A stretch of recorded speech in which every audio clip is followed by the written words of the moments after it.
talk about one of my favorite websites out there, Tynker. Now, I've been using Tynkers for a long time, and it never disappoints on the great things that you can achieve with this given website. Number one, it has a lot of free components that you can utilize with your classroom.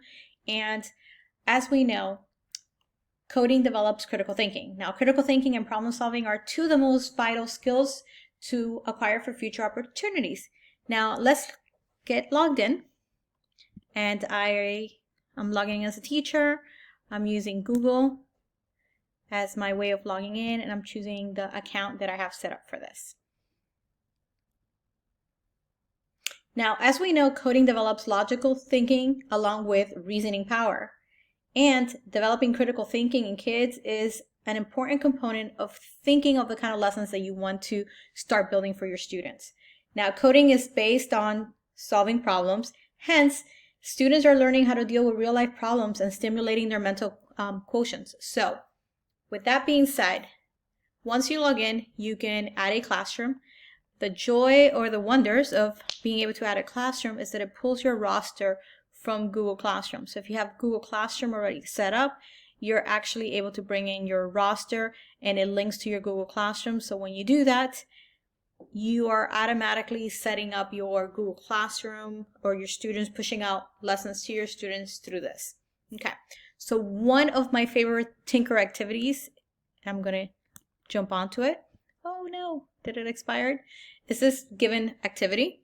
So I'm going to show you what the final product looks like. Let me go back to next. Okay, so in this particular activity, students are supposed to create an interactive model of our solar system.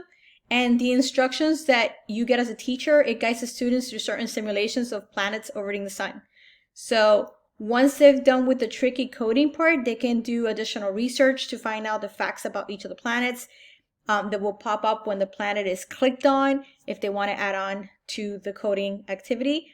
And other coding challenges that you can kind of implement for your students is they can research which planets have moons that are orbit, and students can even add moons to orbit the planets that they have given moons. So this is one of my favorite activities in Tynker, and it correlates with science, and it's just another way that you can create projects that bring in that extra understanding of the curriculum that you're trying to teach.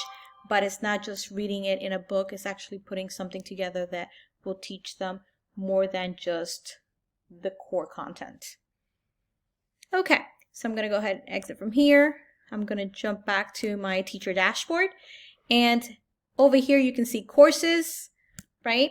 It has a couple of free courses that you can utilize. They have plenty of lessons within each of the courses that are for free. Some of them have 15, some of them have 27. And they're set up for different grades.